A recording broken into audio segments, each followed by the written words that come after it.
For 2 years, the conversation around Caitlin Clark's paycheck has been almost uncomfortable to have. The most electrifying player in women's basketball, a cultural phenomenon who sells out arenas coast to coast, breaks television records, and moves merchandise at a rate the WNBA has never witnessed, was making $78,066 a year. That's roughly what a paralegal earns. Meanwhile, she was generating millions in revenue for the league, selling out buildings, and single-handedly lifting the WNBA's national profile to heights the sport had never seen.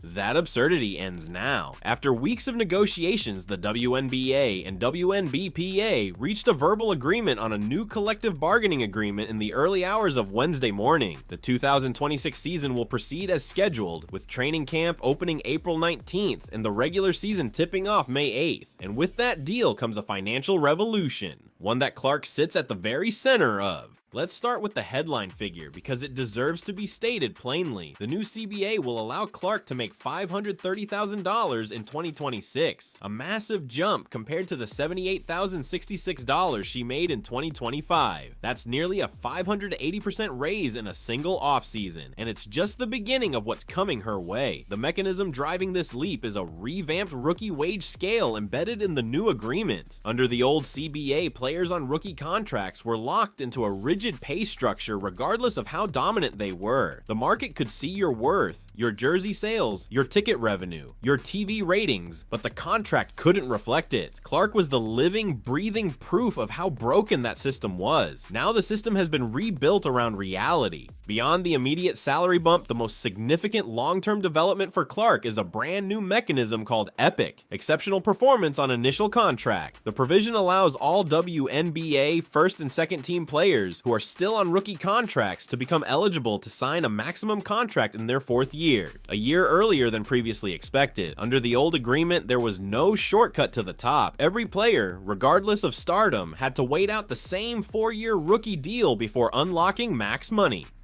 EPIC tears that rule up. Excellence is now rewarded on its own schedule, not the league's bureaucratic timeline. Clark checks the box comfortably. As a prior All-WNBA selection, she can claim the max of $1.3 million as early as 2027. Put that together with her 2026 salary, and the trajectory looks like this. 2025, $78,066. 2026, $530,000. 2027, $1.3 million.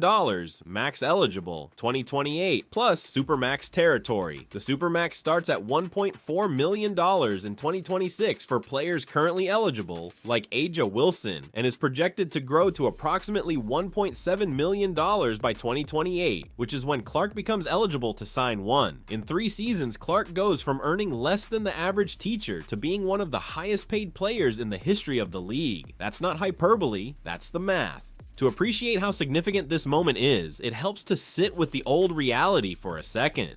Clark spent her first 2 WNBA seasons as arguably the most valuable player in the entire league, not just by highlight reel, but by every business metric that matters. Attendance was up, ratings were up, sponsorship money was flowing. Her Indiana Fever went from afterthought to appointment television, and her paycheck said $78,066. During that same stretch, she was earning an estimated $16 million in endorsements from Nike, Gatorade, State Farm, and a growing roster of brands desperate to attach themselves to her name. The market understood her value perfectly. The collective bargaining structure simply hadn't caught up. The new CBA is that reckoning finally arrived. Clark's raise doesn't happen in a vacuum. It lands in the middle of what is shaping up to be one of the most consequential off seasons in Indiana Fever history. And while the salary bump is a celebration for Clark and her fans, it immediately creates a complex puzzle for the Fever's front office. With the 2026 cap projected at close to $7 million,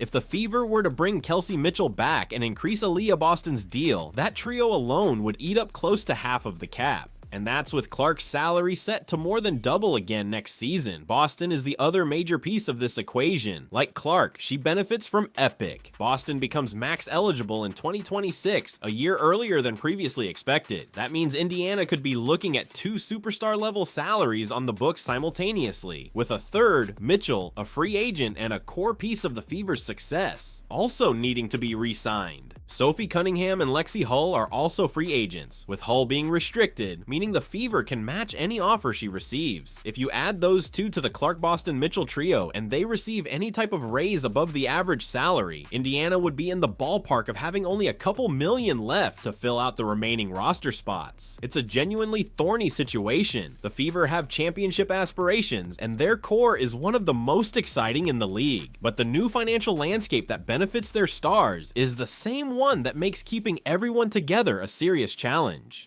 It's worth noting that Clark wasn't just a passive beneficiary of these negotiations. She was vocal about wanting a deal done. Clark, speaking from USA Basketball Training Camp, told reporters she would love to see the WNBA and WNBPA get in a room and iron it out and shake hands in order to preserve a full-length season for 2026. That's Caitlin Clark in a nutshell. Even when the negotiations were personally in her favor, her public focus was on the game getting played. She wanted a season. She wanted to compete. And now, with the CBA done and training camp on the horizon, she's getting both. Fresh off a franchise record 24-win season and a WNBA semifinals run, Indiana enters 2026 with championship aspirations and a fully healthy Clark ready to lead the charge. Clark's story is the most compelling thread in this CBA, but it's really a window into something much bigger. The new salary cap starts at $7 million, up from $1.5 million, with a supermax starting at $1.4 million, an average salary around $600,000, and a minimum above $300,000. More than 100 players will hit free agency and immediately sign contracts that would have been unthinkable under the old agreement. The WNBA has been building toward this moment for years, driven by rising viewership, sold-out arenas, and a generation of players whose names finally register beyond basketball circles. Clark accelerated that timeline like no one else. She didn't just play in the league, she expanded it. And now, for the first time, her contract is starting to reflect it. The number $78,066 is officially in the rearview mirror. What comes next, for Clark, for the Fever, and for the WNBA itself, is going to be very fun to watch.